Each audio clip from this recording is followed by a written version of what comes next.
ਤੇ ਸਿੱਧਾ ਰੁਖ ਕਰਾਂਗੇ ਲੋਕ ਸਭਾ ਦਾ, ਜਿੱਥੇ ਕਾਰਵਾਈ ਚੱਲ ਰਹੀ ਹੈ।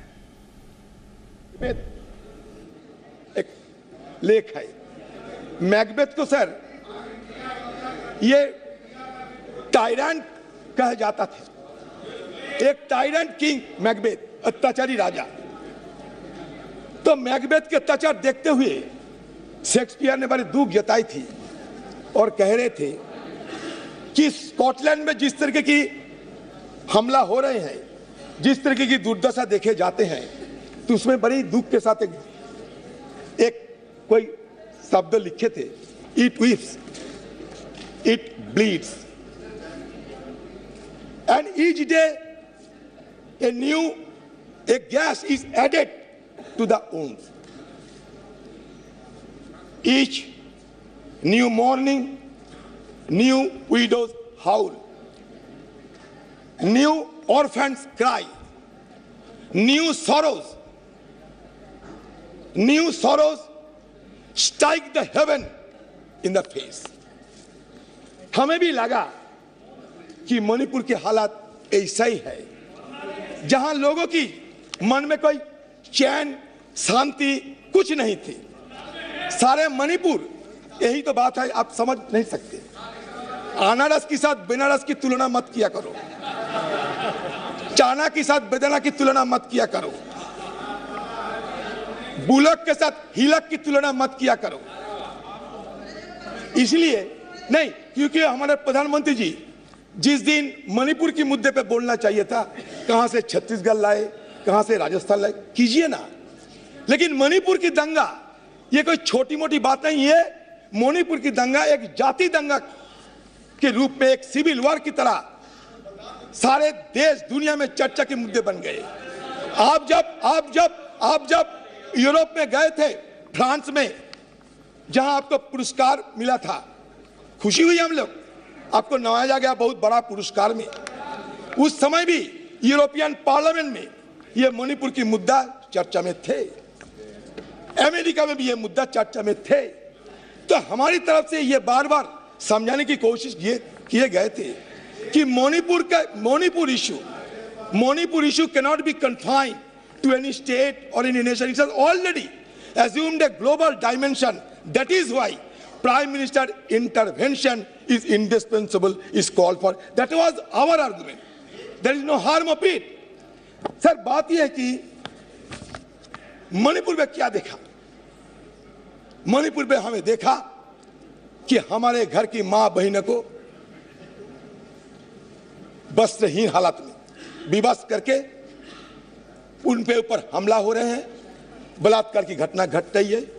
तो मुझे एक बार ये बोलने का इच्छा हो रहे हैं कि जब राजा अंधा रहते हैं, धृतराष्ट्र जब अंधा रहते थे, उस समय द्रौपदी की वस्त्रण हुई थी। आज भी राजा अंधे बैठे हैं, इसलिए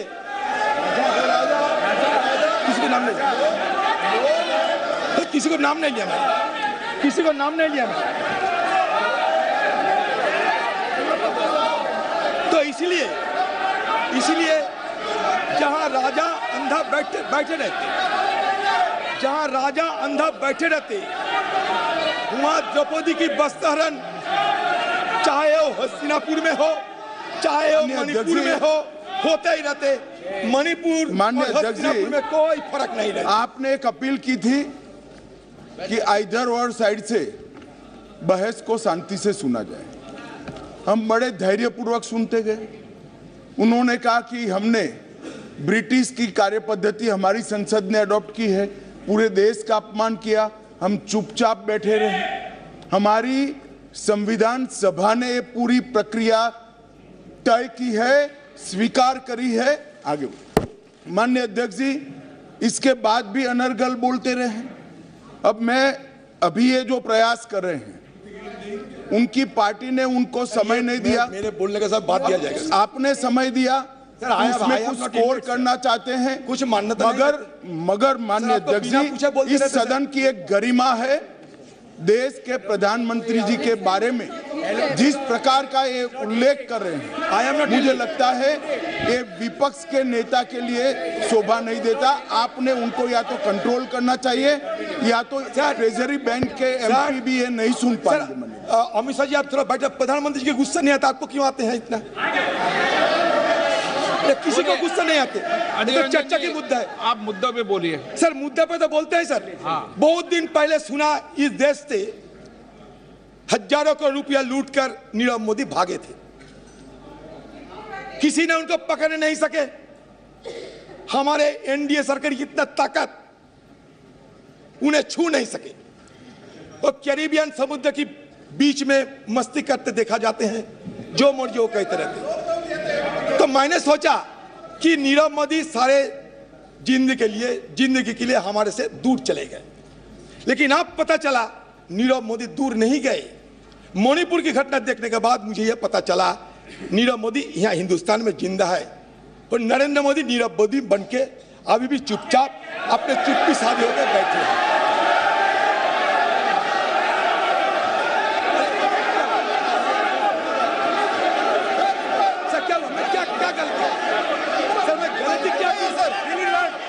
सर, इनको माफी मांगना चाहिए। इनका पार्टी इनको समय नहीं दिया, जैसे गृह मंत्री ने बताया। समय हमारे पार्टी से लिया है, और अभी इनका से लेकर क्या क्या बात कर रहे हैं सर? चाँद से लेकर सर, ये अनाप शनाप बात नहीं चलेगा सर। चीता तक ये नीरव मोदी को लोन पे इन लोगों ने दिया है, कांग्रेस पार्टी ने दिए हुए हैं। सदन है, आप मुद्दों पे बोलिए। मैं तो ये मेटाफोरिकली बोला। इस सदन के अंदर मेटाफोरिकली नेता तो लोन कौन दिया? लोन कौन दिया? कोई गलत अरे अजीर बाबू, लोन कौन दिया बताइए। आपके एआईसी के ऑफिस से फोन करके लोन दिलवाए नीरव मोदी को, क्या बात कर रहे हैं? अगर आप सत्ता में रहते तो नीरव मोदी इधर ही रहता था। उनको लोन वसूली करने के लिए हमने कोशिश की, हमारा सरकार इसीलिए भाग गए हैं। उदाहरण की तरह बोले सर। बात यह है कि हमारे प्रधानमंत्री चाहे चांद हो और चाहे कूनो फोर्स की चीता हो, चांद हो, ये कूनो फोर्स की चीता हो, हर चीज में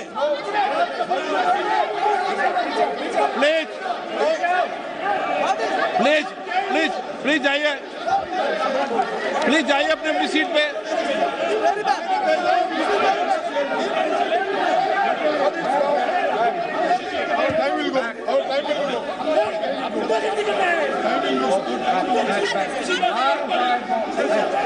प्लीज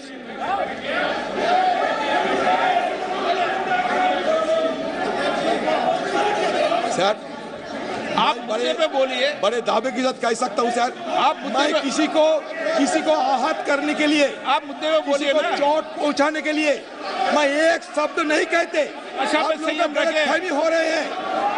ये हम ये कहना चाहते हैं कि चाँद से लेकर कूनो फॉरेस्ट की चीता तक हर चीज में हमारे प्रधानमंत्री कुछ ना कुछ बोलते। संयम रखिए आप। मणिपुर के बारे में उन्हें चुप्पी साधी रहे, ये हमें बिल्कुल पसंद नहीं है।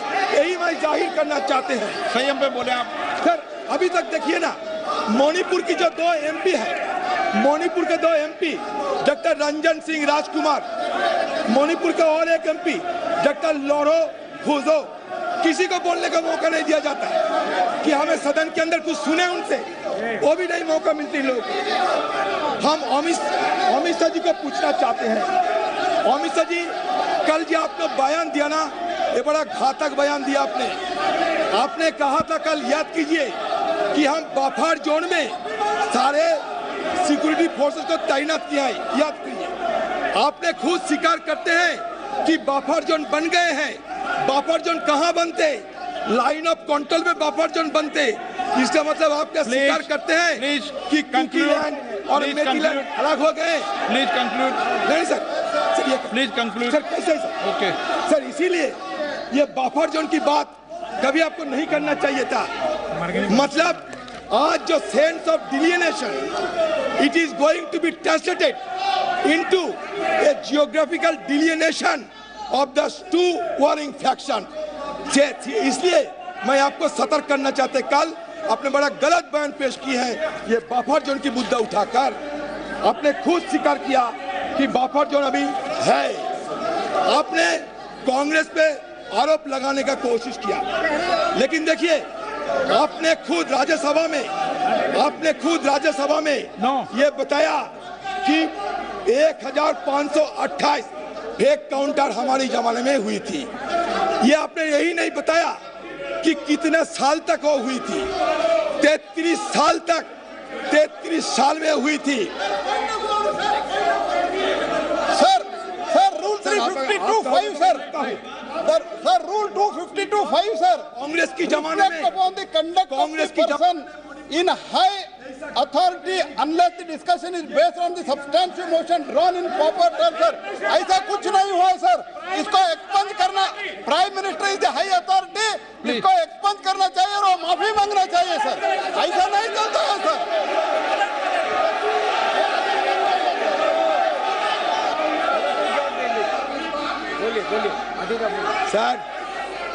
सर हमारे गीता में एक बात कहे जाते, गीता में अहंकारम बलम दर्पम कामम क्रोधम।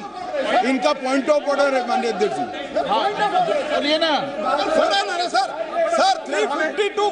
अहंकारम 352(5) सर बलम दर्पम referring to the fact matter on which the judicial decision is pending। Second sir मैं ये सब रेफर नहीं करता हूँ। 5वां नंबर पर ये है reflect upon the conduct of the person in high authority unless the discussion is based on the substantive motion drawn in proper terms। कोई मोशन मूव नहीं किया है। प्रधानमंत्री जी के खिलाफ ऐसे आरोप लगाना अनाप शनाप baseless allegation, doing the baseless allegation cannot be accepted sir, it cannot be tolerated. He should, आप रूलिंग देना चाहिए, हमारा निवेदन है, और उनको माफी मांगना चाहिए और जो कुछ भी बोला है वो एक्सपंज करना चाहिए सर। कोर्ट से निकाल दिया, प्लीज कोर्ट से निकाल दिया प्लीज। सर बोले, सर बोले। नो सर आप ज्योतिराज सिंधिया जी।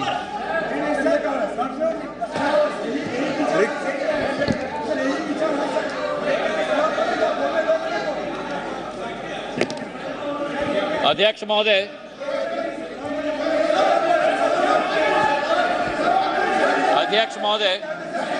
ज्योतिराज सिंधिया, आज मैं अपने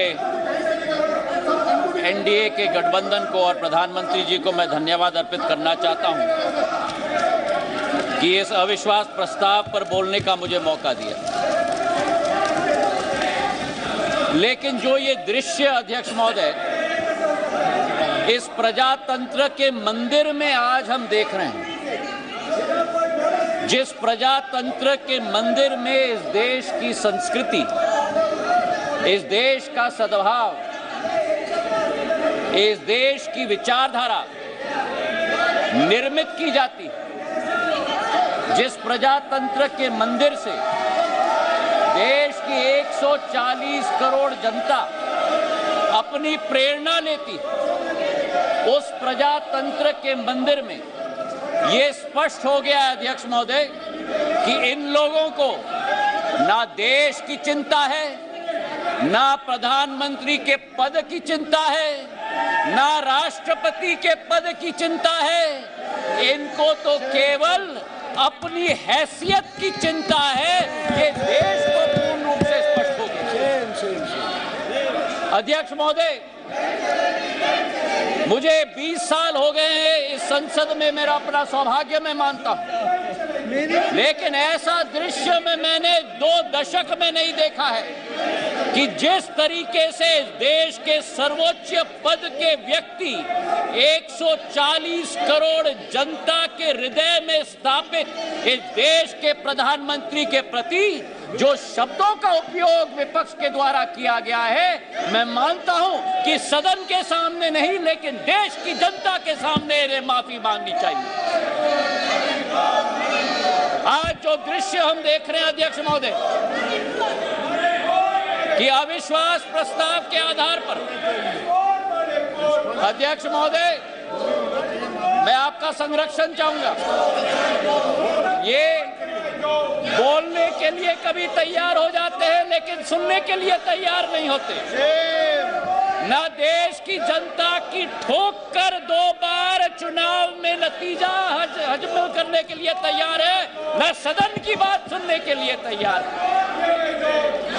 आज जो स्थिति उत्पन्न हुई है अध्यक्ष महोदय, जो अविश्वास प्रस्ताव लाया गया है, सर आपका संरक्षण मैं चाहता हूं, इनको कंट्रोल किया जाए। देश की जनता ने तो अपना पूरा परिणाम इनके चेहरे पे दिखा दिया।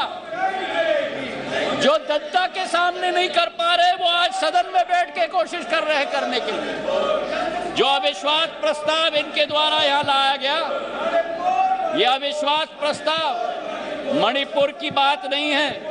मिशन मणिपुर के आड़ में ये अपनी राजनीतिक रोटियां सेकने के लिए आज यहाँ उपस्थित हुए हैं। पिछले 2 दिन से मैं सुन रहा हूं अध्यक्ष महोदय, हम इनको भी बता दें कि अगर ये इनका वर्ताव रहा तो इनकी बात भी इस प्रजातंत्र के मंदिर में हम सुनने नहीं देंगे। पूर्ण रूप से स्पष्ट करना चाहते हैं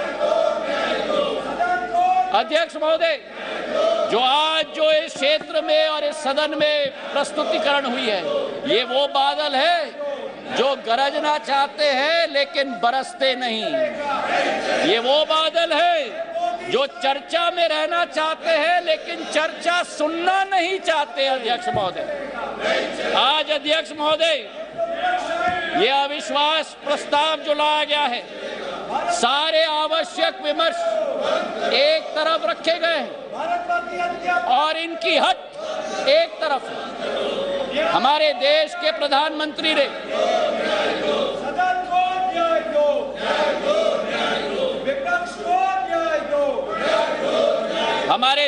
प्रधानमंत्री ने सभापति महोदय सदन के बाहर मणिपुर पर संवेदनशीलता के साथ बयान दिया, लेकिन इनका हट है कि बयान सदन के अंदर दें। गृह मंत्री जी ने यहां बैठकर दिन प्रतिदिन स्पष्ट किया कि जिस दिन जिस घंटे पे आप चर्चा करना चाहते हैं हम तैयार है करने के लिए, लेकिन 17 दिन इसी तरह ये सदन को इन्होंने चलने नहीं दिया। 17 दिन मजबूर करके स्थगित किया। और आज अध्यक्ष सभापति महोदय, मैं स्पष्ट करना चाहता हूं कि जो ये लोग मौन व्रत की बात करते हैं, मैं इनसे पूछना चाहता हूं, 1993 में जब मणिपुर की जातीय हिंसा में 750 लोगों की जान गई थी, तब तत्कालीन प्रधानमंत्री नरसिम्हा राव जी ने सदन के अंदर मौन व्रत क्यों धारण